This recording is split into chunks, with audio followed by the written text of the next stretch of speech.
Hello, John. Thank you for joining us on the show, Eylon. So things have been moving very quickly. We've had the president seeing the Canadian leader join those other leaders who are moving towards recognizing Palestine as a state, and now we see the U.S. State Department sanctioning Palestinian Authority members, accusing them of being, as it were, bound up in terrorism. What do you make of it all yourself, Eylon? Is this now, I don't know, help for a friend in need in the shape of Benjamin Netanyahu from the Trump administration?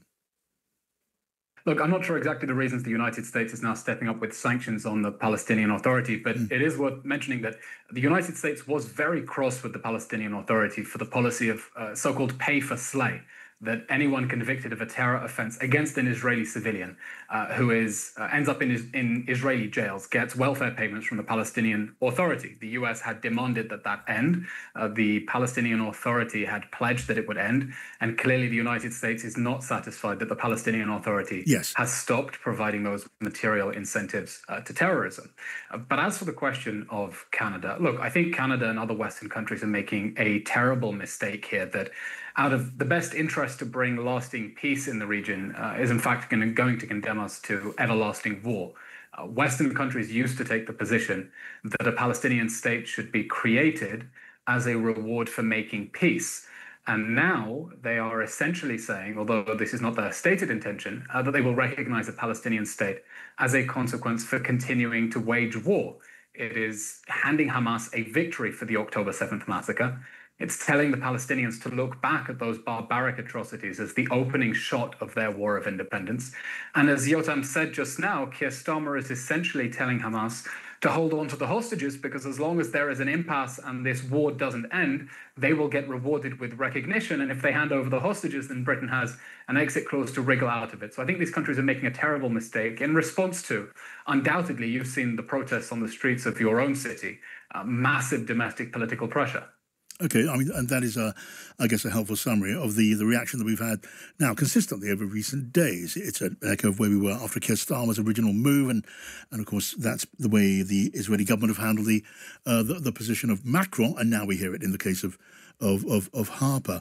But of course, part of this, we are told, is about putting pressure on Israel to alleviate the very real suffering taking place now. This is not some academic, distant discussion. The suffering in Gaza now. Will the government respond to that pressure? The tragedy is that this pressure on Israel has, in fact, prolonged rather than shortened the war. Israel and Hamas were expected to reach a ceasefire agreement. And it was the political pressure, the diplomatic pressure against Israel that caused Hamas to harden its demands. It started demanding the release of terrorists who actually took part in the October 7th massacre in order to give back those poor hostages. And Hamas now has no reason to end the war and give back the hostages. In fact, it has every reason not to, because it enjoys watching Israel squirm and seeing diplomatic pressure being put on Israel. So I think this was a fundamentally misguided intervention that sabotaged the ceasefire talks at a very critical moment.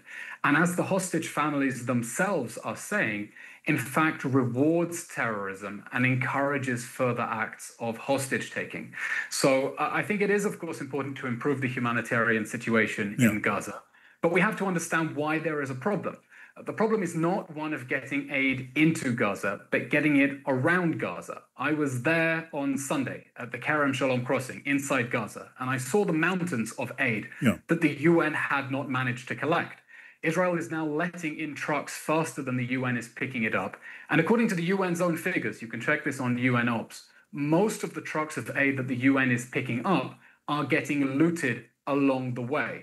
So there is a problem of distributing aid inside Gaza. And that's because the UN is trying to distribute aid inside active combat zones where Hamas is still active, where Hamas has been looting trucks. Israel released footage from just a few days ago of Hamas looting trucks and has not been releasing and distributing that to civilians, while Israel has been trying to make sure that aid gets directly to the people who need it, which is the thinking behind the Gaza Humanitarian Foundation, which, for all of the problems relating to crowd control, has already distributed close to 100 million meals.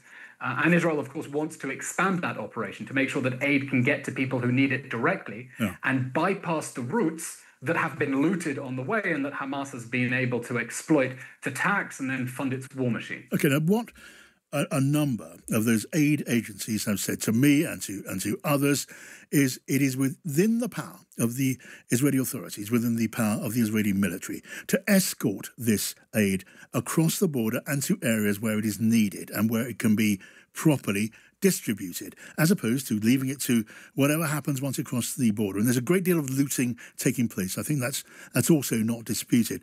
But it is possible to do something about that, Eylon, isn't it? I would be surprised if aid agencies are telling you that they want IDF escorts for the trucks, because Israel has offered military escorts for the trucks and the UN has refused it. The UN has said that having an Israeli military escort to protect the trucks would be a violation of its neutrality.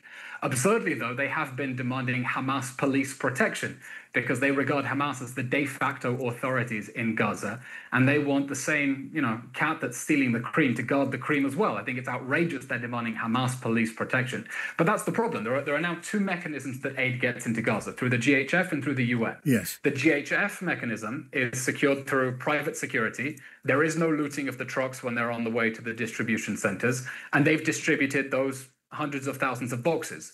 The UN mechanism, they're struggling to pick up the aid at the pace that Israel is letting it into Gaza, and then it's all getting looted because they're refusing Israeli military protection, and we're seeing crowds just swarming the trucks and looting them before they can get to the UN aid distribution centers. And by the way, that has been a similar problem for so much of the past 22 months, and for much of the 1.9 million tons of aid that Israel has let into the Gaza Strip in the course of the war. And from a historical standpoint, this is the biggest operation ever to get supplies into enemy-held territory while the enemy is still fighting and shooting rockets and holding hostages.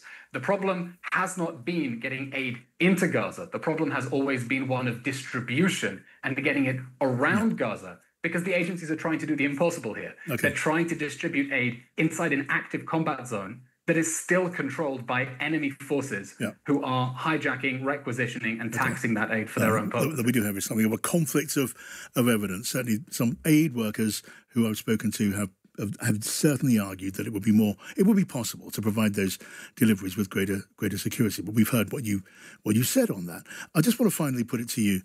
There's another dispute, a conflict of testimony here, Eylon, and that is, I speak to some representatives who are working for the Israeli government who are denying there is such a thing as starvation in Gaza. They know that there's suffering, but they suggest that the impressions we're seeing out here in the wider world are the product of propaganda, that it's not remotely as serious as we are led to believe by this propaganda. Do you consider that argument stands up, that it's at all credible? I'll say two things. First of all, I have no doubt that there is widespread hunger and need inside the Gaza Strip. And I think the blame lies firmly with the Hamas regime and with the UN agencies that have been inadequate in distributing the aid. But many of the images that have been pushed onto Western screens and newspapers have been extremely manipulative and misleading. The image, for example, on the front page of the New York Times was of a child with severe genetic degenerative condition. Yeah, but there'd be many other images, Eylon, of children clearly starving and clearly suffering. It's not based on one image.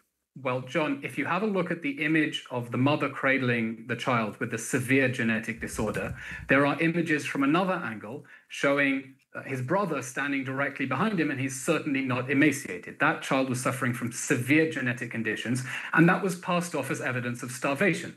There was another case of a child, again, who looks emaciated. It's graphic. He was already in Italy receiving medical treatment because Israel facilitated his exit into Italy to get medical treatment. So I have no doubt that there is widespread hunger, but the emaciated images we're seeing are, in practically every case, children with severe degenerative diseases, and countries that want to take them in, by the way, should offer to take them in for medical treatment. And Israel, Eylon, forgive me, I mean, we hear your point, which is in many ways familiar to us, and we will have to return to this subject on another time, but time demands that I move on. Thank you for joining us on the programme this afternoon. Now,